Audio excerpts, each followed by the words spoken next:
दिसंबर 1996 को भारत सरकार और संसद आदिवासी गावन करता एक कानून बनाई गई। जो कानून 25 साल तक केंद्र सरकार बनवलू सर रही।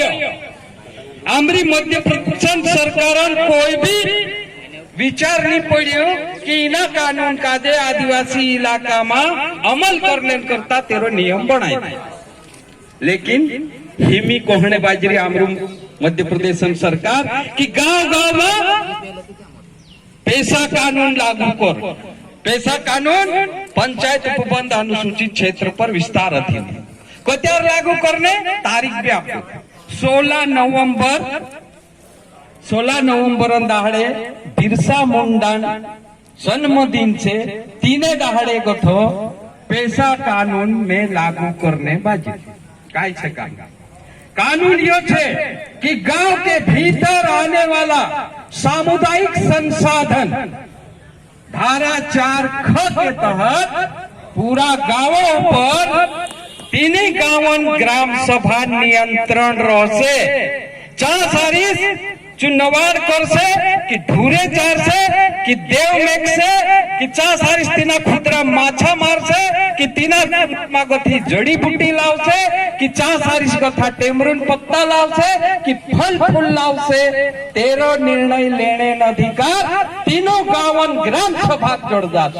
आज उन कानून काय छे आज जो है हमारा देश में अंग्रेज राज करने आवलू जो आविन जो है हमरे ऊपर राज करने करता कानून बनावलू। तीना कानून का जे को है आपनो भारतीय वन अधिनियम 1927। 1927 में हमारा देश गुलाम होतो तो क्या जो है अंग्रेज सरकार अमुक लूटने करता कानून बनावलू। लेकिन आजादी 75 साल तक ये अमुक आजाद करली सरकार भी 75 साल तक अमुक लूटती आई। लेकिन हिमी कानून क्रियान्वयन करने एने नियम बनावने करता मध्य प्रदेश सरकार कोहने बाजरे तेरे करता एक अधिकार तुमरो जो है सामुदायिक संसाधन पर जो है तीना गावन ग्राम सभा अधिकार। तीसरा जो है गांव के भीतर आने वाले सभी सामाजिक सेक्टर के ऊपर उस गांव की ग्राम सभा का नियंत्रण होगा। काय अधिकार तुमक जोड़ से तुमरा गांव में जो है स्कूल छे सरकारी स्कूल सरकारी स्कूल में सरकारी मास्टर छे। तुमरा गांव में आंगनवाड़ी छे तीचे आंगनवाड़ी सरकारी छे तीनी सरकारी आंगनवाड़ी में कार्यकर्ता सरकारी छे। तुमरा गांव में रेवेन्यू जागो छे तीना रेवेन्यू जागा का जे मापतुल करने करता सरकारी पटवारी छे। तेरे साथ में तुमरा गांव में जो है अंग्रेज नहीं होते तो त्यार जो है तुमक झगड़ू तुन्ने अधिकार होतो। तुमरा गांव में गायन झगड़ो डुबान झगड़ो बुलियन झगड़ो पुरान झगड़ो पुरियान झगड़ो गावलियान झगड़ो पपायन झगड़ो आखा झगड़ा तुन्ने अधिकार तुमक होतो। लेकिन हमारा देश में आजादी होने बाद में औतन जो है झगड़ो तुन्ने काम कुरुटो नहीं गयो। लेकिन झगड़ा पकड़ने काम पुलिस जैसे झगड़ो हो जाए पुलिस तुमरे गांव में जाए यानी तुमको आज धोरीन लावे औतन न्यायालय में पेश करे। लेकिन ये कानून काय को है कि तुमरा गांव में जो भी नानू मोटू झगड़ो हो जाए तीना झगड़ा तुमने कानूनी रूप से तुमको अधिकार जोड़ दियो। यहाँ सारी पुलिसन का मतलब रहसे कि जो सा मोटला जो है विवाद छे डकैती और हत्या को छोड़कर सभी फौजदारी और दीवानी मामलों के साथ धन उधार देने और ब्याज लेने तकन जतरा भी नाना मोटा झगड़ा से निपटाने अधिकार तुमरा गावन ग्राम सभा का जे छे। करीब करीब जो है तुमको आखो अधिकार जोड़ने वालों छे लेकिन कुदू देखाड़ तो नहीं तेरे करता भी जो है मैं कोशिश कर रही हूँ कि अधिकार ते खप सोटा छे। लेकिन ये 2-3 अधिकार देखाड़ी में अगली बार देखाड़ो कि जिस प्रकार से हमारा गांव में जतरो सामुदायिक संसाधन छे तीना सामुदायिक संसाधन ऊपर आमरी ग्राम सभा अधिकार छे। तीसरो जो वन अधिकार मान्यता कानून 2006 में बन्यो 2006 को तो हिमी मध्य प्रदेश सरकार कह रहे कि गांव में जो है गांव जो सामुदायिक अधिकार छे जो 16 नवंबर तक जो है मैं तीनों गांवलिया का जे आपीस। तीसरो अधिकार कहे छे कि जंगल जमीन पर खेती करने वाले व्यक्ति को वहां अभी तक आजादी के पहले से आजादी के बाद तक जो जंगल जमीन में सदियों से खेती करते आया है उसको सरकार और अन्य लोगों ने चोर कहा, डाकू कहा कि ये अतिक्रमणकारी है। लेकिन किसी ने ये नहीं कहा, जैसे विक्रम भाई बोल रहे थे कि हम तो इंडिजिनस है, तो हम जो है इस देश के मूल निवासी है और हम जंगल जमीन में सदियों से रहते आ रहे हैं और उस जमीन पर खेती करते आ रहे हैं। साथ साथ में खेती के साथ में वहाँ हम जो पारंपरिक रूप से हमारे जो है देवी देवता वहाँ पर है, हमारे जानवर वहाँ पर है, हमारे जो है बीमारी वहाँ पर है जिसके लिए हमको जड़ी बूटी लाना पड़ता है। वहाँ जो है हमारे को खाने के लिए तरह तरह के फल फूल है वो हम लाते हैं, लेकिन ये जितना भी करते थे उसमें हम चोर कहलाते थे। लेकिन वन अधिकार मान्यता कानून 2006 के तहत ये सारे अधिकार आपको मिलने वाले हैं। इसीलिए आज हमने 17 गांव के सामुदायिक दावे भर के यहाँ लाकर कहने वाले हैं कि गांव में रहने वाले आदिवासियों को क्या क्या अधिकार मिले हैं, लेकिन वो अधिकार अब तक कागजी रूप से हमको नहीं मिले।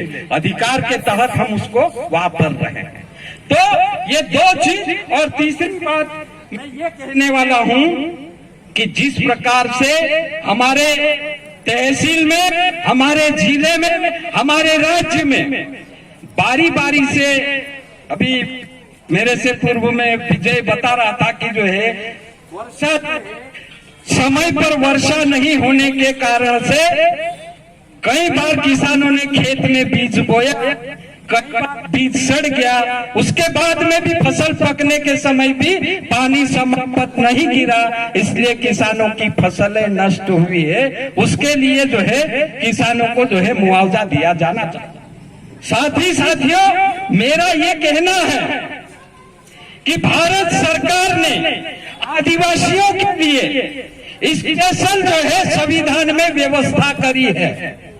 तो वो व्यवस्था क्या है कि जब जब आदिवासी के पास में इस प्रकार की समस्या आएगी, अकाल गिरेगा, खेती में फसल नहीं पकेगी, कर्जा हो जाएगा, ऐसी स्थिति के समय भारत सरकार ने संविधान के अनुच्छेद 275 परंतु 1 में गच्छित धन की व्यवस्था करी है। उस गच्छित धन को जो है जमा करके रखना है और जब जब आदिवासी मांगेगा तो उस गच्छित धन से पैसा निकालकर उन आदिवासियों को देना है।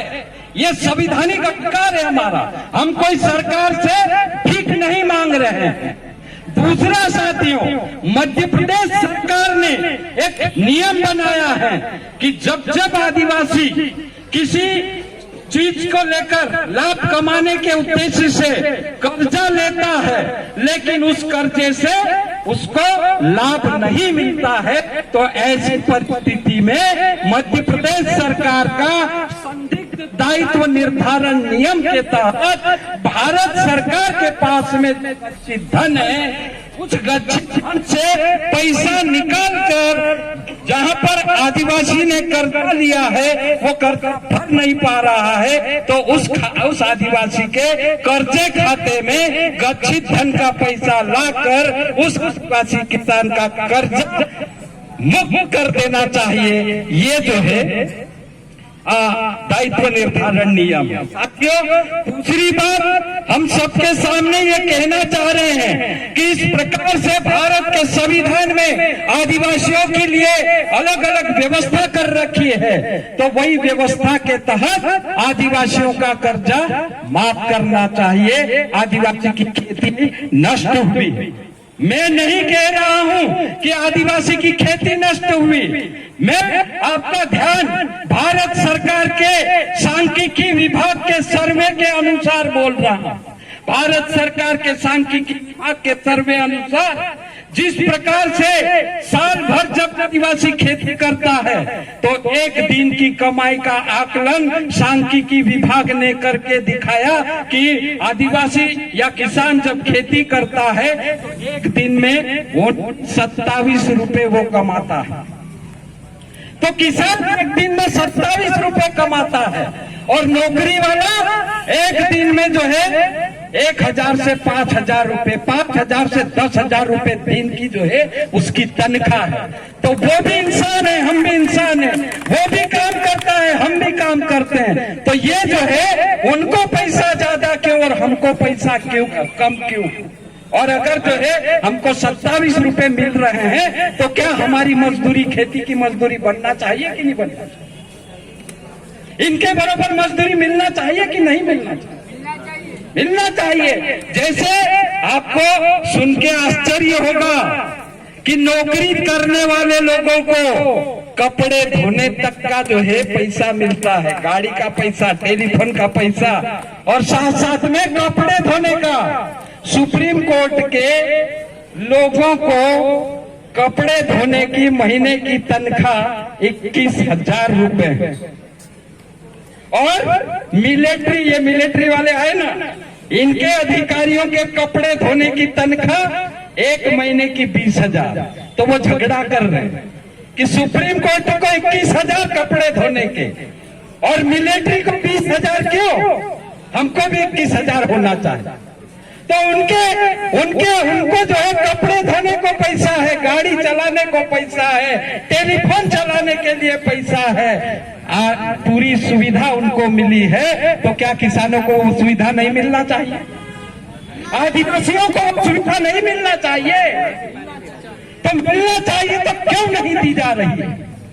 इसीलिए हम लोग यहाँ आके कह रहे हैं कि आप लोग जो है, जो भारत के संविधान में जिस आदमी को जो व्यवस्था में अधिकार दिए हैं उन आदिवासियों को वे अधिकार दो, नहीं तो फिर बाद में आदिवासी जो है जब जो है आएगा तो कहीं न कहीं जो है आपसे मांगेगा और आप नहीं देंगे तो फिर बाद में जो है आना बंद करके यहीं रहना शुरू कर देंगे। तो साथियों, ये 2-3 बात मैं बोल के अपनी बात को खत्म करता हूं और बाकी जो है यहाँ पर जिस प्रकार से ज्ञापन हम लोग लिख के लाए हैं वो ज्ञापन देंगे और ज्ञापन के साथ में जो है जो क्षेत्र में, पानसेमल क्षेत्र में जिस प्रकार की भी समस्या है, चाहे वो रोजगार गारंटी की हो या बाकी सारे लोगों ने अलग अलग समस्या बताई है, तो वो सारी समस्या को हम ज्ञापन के साथ में जोड़कर देने वाले हैं। और हम लोग जो है ये आशा करेंगे कि 1 महीने के भीतर जो है हमारी सारी समस्या को जांच करके उसके ऊपर जो है कार्रवाई करके जिन लोगों को जो है योजना का लाभ नहीं दिया गया है, जिन्होंने मांगा है उनको नहीं मिला, तो अगले हफ्ते, अगले महीने से जो है हम लोग इतने नहीं, क्योंकि इतने इसलिए आए हैं कि अभी थोड़ा बहुत जो है फसल बचा है तो उनको काटने में लोग लगे हैं। लेकिन जब तक 1 महीने के बाद में हम लोग भी फुर्सत में हो जाएंगे तो जरूर 1 महीने के बाद में अगर काम नहीं होगा तो हम आएंगे। खूब खूब धन्यवाद आप सबको।